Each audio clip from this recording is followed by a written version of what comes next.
I'm not here to tell you that past lives are real or they're not real, but the experience that most people have is of something that looks like a past life or an alternate life of consciousness in a different capacity. So whether it's being a human in the past or being another form of consciousness, whether it's an animal or a plant or another type of being from another dimension or planet, we don't know what's going to come forward. And whatever comes forward, that's your, in essence, past life for today. So we're not judging whatever comes forward, we're allowing it. We don't want to say that can't be right, because it doesn't look the way I expected it to look or look the way I think it's supposed to look. We really want to be open to allowing and accepting that whatever wants to come forward for us, come forward, and not resist it or fight it or question it or judge it. So the more we question or resist or judge, the more closed off we become to something greater that might be here for us to help us or serve us or teach us in some way. So as we move through this, I just want you to keep that in mind, that as images or voices or thoughts or feelings begin to come forward, try to be open to them and allowing them in whatever capacity, shape, form, and size they want to come and present themselves to you. And they're all going to be unique to you individually. So whatever's happening for you, just lean into that, and if it's scary or uncomfortable seemingly, try not to turn away from it, but lean into it, because whatever's happening is happening for you. It's not here to hurt you or harm you in any way. And so the method that I practice is called QHHT, Quantum Healing Hypnosis Technique. So you'll notice that healing is one of the words in there. Usually healing is something that happens when we need to work on something or see something that we've been avoiding for some period of time. There's some fragmented portion of our mind, body, or soul that needs attention and hasn't been given that attention. So it needs attention to heal. And the more we avoid it, the less room and space and energy we give it to heal. And so we might be avoiding it because it's seemingly uncomfortable. So the more we can not avoid it, we can lean into those seemingly uncomfortable things that we can heal them. And if we heal them, there's no longer any sense of uncomfort, but there's actually a sense of relief and a sense of more vitality or more energy, or more vibrancy for yourself in your life. So if you've hurt your leg and you haven't healed your leg, well, you'll notice that once you've healed your leg, all of a sudden much more of the world and life has opened up to you. Same with your emotional body, your mental body, and your physical body. So part of this might be a little bit of healing for everybody here, which is a beautiful thing. And a beautiful thing that you've done for yourself to show up and be open to seeing whatever that might be. The other portion of QHHT, Quantum Healing Hypnosis Technique, is hypnosis. So hypnosis is a way that we can dive into the subconscious in a way that allows us to get out of that egoic mind that wants to defend itself and not really move forward, but it wants to know I'm right, I'm good, there's nothing for me to learn here, I know everything. That's our ego that wants to kind of just defend the status quo, defend whatever's kind of gotten you to where you are today, and wants to be closed-minded to anything else because it thinks it's superior in some way, or it thinks it's protecting you in some way. And we all have egos because, or protection and defensive mechanisms and techniques, because at different points in time we needed those defense mechanisms to keep us safe. now that we're all adults and we're in comfortable environments, we don't really need those defense mechanisms as much as we think we do, because there's no lion around the corner that's trying to kill you. It's just your own thoughts and your own fears that is trying to protect and keep safe. And so there's really no fears out there except for the fear itself. So the more we can lean into those fears or those uncomfortable thoughts or moments or feelings, the more we can realize that, wait a second, that's not actually a lion. That's just my ego, and it's not serving me right now. And it probably hasn't been serving me for the past 5, 10, 15, 20, 30, 40 years. And it's okay, that it was there for a reason, but we're also here to open up and understand so we can release some of those thoughts and feelings and open ourselves up to more energy in our lives. So by show of hands, has anyone done a past life regression in the past? Oh wow, awesome. We've got like almost half the room. So you guys know a little bit about what this is. Anyone have a unique story that they want to share about something that they've seen or a breakthrough that they've had? 800 years ago, I was some sort of a monk. I like to think I was Tibetan by the looks of what I was wearing. And I had taken a vow of silence back then, that I had carried life after life after life after life. Every time I would see something that was wrong or bad where I should have said something, I didn't. I think I broke it in this one. There's apparently thousands of lives that we've all already lived. This is not the first one. And the experience that many people have there's thousands of lives. So we're essentially souls on a soul journey. Our soul really desires to experience all aspects and facets of life. So who I've studied through was Dolores Cannon, is the woman that designed QHHT, the specific modality, quantum healing hypnosis technique. And she passed away in 2014. But prior to her passing, she had been working for 40 years designing this exact technique. She really laid out an incredible script. So I read a script word for word with my clients.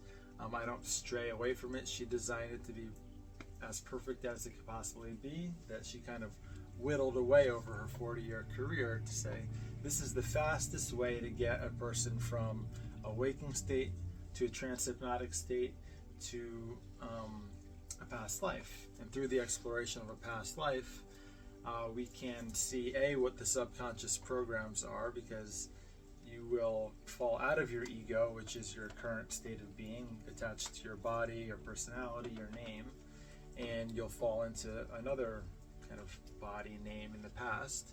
And whatever that story is, it's carrying a message for you, kind of like your dream state. So in your dream state, everybody dreams every night. Some of us remember more of our dreams than others, but we're all dreaming. And the dreams that are coming forward are our subconscious bringing us messages through symbolism, through story. And if you've ever woken up in the morning and said, oh, I remember all of those dreams, that was so interesting. And then a couple minutes later, you only remembered half of your dream, and then 10 minutes later, you remember none of your dream. Well, if you took the time to maybe write down your dream and record it, you could see some of the symbolism that it's here teaching you, whether it was about a friendship that you have, a relationship, your job, your work, something scary that was happening. Maybe you were almost dying, maybe you were flying. All these different symbols are sharing something with us that are trying to show you something. So this is our subconscious speaking to us. And the subconscious is kind of always speaking to us, whether or not we're in a dream state or not. So you might be seeing a certain pattern in your life that repeats itself over and over and over again. Maybe it's a relationship that you have. Maybe it's something that has to do with money or work or an anxiety or a fear that comes up over and over. Why does this keep happening to me? Why does the same thing keep showing up in my life? I keep getting into the same situation over and over and over and over and over and over again. Why is that? Well, that situation keeps showing up in your life because it's trying to teach you something, show you something. And if you don't connect the dots as to what it's trying to teach you or show you, you're going to keep running into that same scenario over and over and over and over again in this lifetime and maybe multiple lifetimes until you finally get it. And so you might say, oh, well, each time I don't get it, it seems to get worse and worse and worse and worse and worse and more painful. And whether that's something that has to do with a relationship, money, or maybe your health even, these are all ways that your body and life and your relationships and your mind are trying to communicate with you the lesson that you're trying to learn, or your soul wants to learn, so that it can grow and graduate out of that lesson, because there's infinite more lessons after that. But if you keep getting stuck on the same lesson, well, it gets kind of tiring playing the same level on the video game over and over and over. You get bored, like, wow, this is so stupid. Why do I keep running into the same bad guy over and over and over again? And how come I can't figure out how to beat him? Well, you gotta figure it out. That's what life kind of is. It's this game for us to figure out and level up and level up and level up. And we don't need to. There's no shame in staying at the level that you're at, but that's where you are. But if you do desire to grow and expand, you want to become more aware of these scenarios, these lessons. And so hypnosis helps us get out of that ego. It's the ego that gets stuck on the lesson. It's not. Our soul knows how to get past it. So when we become soul-centered, oh, okay, I see what's actually going on here. Yeah, it's comical, right? It becomes comical. Wow, it was right under my nose the whole time, and I knew it. It's like, I knew what to do the whole time, but I resisted, for whatever reason, learning the lesson. Yeah. So hypnosis gets us out of the ego.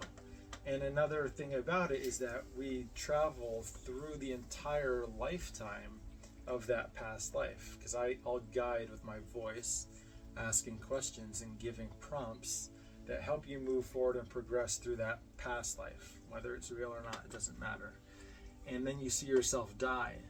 And when you see yourself die in your past life, well, now you disconnect from that body, you disconnect from that ego, and you're on the other side. And on the other side, you don't have a body or an ego. So now you are just pure soul. So you get to experience reality from the soul's perspective and say, oh, that's what was going on in that lifetime. That's what that person was here trying to teach me. That's what those scenarios were trying to teach me. That's why I chose that family. That's why I chose to live in that place. Oh, it all starts to make sense. And when it starts to make sense, you get to shift your own reality, which is the quantum portion of this. Once you can make sense of all those dots that you've collected, well, you get to quantum shift and level up in a way that you thought was going to take you a lifetime, but it actually took you a split second of perspective outside of your ego. And then I record everything, so you don't have to remember what your dream was. It's all audio recorded. And then you get to go back and listen to that audio recording and hear yourself in that trance-hypnotic state. It's like videotaping or audio recording your dream state every night, which I think we're working on doing. But until then, we could do it through hypnosis. That's a lot of the quantum healing that's going on here, and what past lives are really here to teach us, and what Dolores Cannon's work was for her entire life. And she wrote about 20 different books about her experiences with her clients, which were about things that happened in the past. She was really trying to prove past lives are a real thing, and so she was collecting information about Jesus during the time that he was alive. Jesus and the Essenes is one of her books. Atlantis, she has recordings of people having lives in Atlantis that she wrote a whole book about. Nostradamus, who was able to predict a lot of, he could predict the future, and UFOs and aliens and other dimensions and planets in between lives and afterlives. So incredible bodies of work in all of the books that she wrote, and she inspired me to be doing this right now. So she's my guru, and I feel like she's here with me all the time when I'm doing work like this or sharing her information and her guidance. And it's just a pleasure and treat for me to continue to share the work that she put her whole life into and help others kind of uncover whatever it is going inside themselves. And just in general to help raise awareness of consciousness and maybe what's more than meets the eye in our day-to-day lives. So it's kind of fantastic and magical in those ways too, which is pretty cool. I mean, if you look around Lynn's store here, it's fantastic and magical, and we have a choice as to whether or not we want to see life and experience life that way. And I think it's a pretty cool opportunity if we can open our minds, hearts, and lives up to the magic of life, and not just the pain and the sorrow and the struggle, which are all there too, but it's a lot of it is perspective. So when we can shift our perspective, that pain and that struggle and sorrow that we also experience gets to be alleviated or looked at from a different lens or perspective, or an opportunity to grow and learn and expand. Cool. Well, we'll do some practicing of visualization. How do we actually see this stuff? That's what we're all here for, is an experience. We want to learn, but we also want to experience something. And we experience through our mind. Our mind is kind of the portal to all of these places. And the way hypnosis works is that you slow your brain waves down. So your brainwave pattern in a waking state is in a beta state. So beta is like waking, we're walking around, we're driving, we're going from here, we're going from there to there. That's your beta state. The second you put some nice music on and close your eyes, you fall into an alpha state. So your brainwave pattern slows down a little bit. Now your mind is becoming more suggestible. That's why you can relax a little more when you're listening to music and closing your eyes. And then to a deeper trance state is a theta brainwave state. This is right where your brain is right before you fall asleep at night and right after you wake up in the morning. You're in a theta brainwave state. And they say in that theta brainwave state, your mind is more open to reprogramming. So maybe listen to something nice that's going to help you reprogram for a more positive mood or outlook. Maybe that's why they say your prayers before you go to sleep at night, because you're calling in this reprogramming to yourself and to the universe. Say your prayers at night. Also, when you wake up in the morning, let's say something nice to ourselves too. Okay, let's try not to think, oh, do I have to do this again every morning? Or I get to do this again every morning. And you can totally reframe your experience of life. And in those different in those moments, your brainwave pattern is in the slower, more suggestible state for reprogramming. And so through trance hypnosis, we bring our brainwave pattern back down to that theta brainwave state where we can reprogram to a program of love and not a program of fear and scarcity. And in that state, we get to use our mind. And with our mind, we get to visualize. We get to visualize maybe through our sight. We can see with our mind's eye, kind of like a movie going on in our head. If I told everybody to imagine an apple walking down the street, and then I asked you what color the apple was, you could all probably tell me what color apple you saw. So you just saw with your mind's eye. That was a form of visualization. And a lot of us like to think that we don't have that power. Oh, I can't visualize. I'm not good. Some people are really good at it. Artists, typically, they're very right-brained. They're good at visualizing. But a lot of us are more accustomed to just living life in our waking state and are disconnected from the notion that I can see with my mind's eye. So that's what we're going to do here, is practice seeing with our mind's eye. And seeing with our mind's eye might be visualizing, which is clairvoyant. It might be hearing something, which is clairaudient. It might be thinking something, which is claircognizant. Or it might be feeling something, which is clairsentient. So there's many different ways to see with our mind's eye, and they're all trying to tell us something and guide us somewhere. We're not feeling with our physical senses, we're not seeing with our physical senses or hearing with our physical senses, but we're seeing with all of these other clair senses.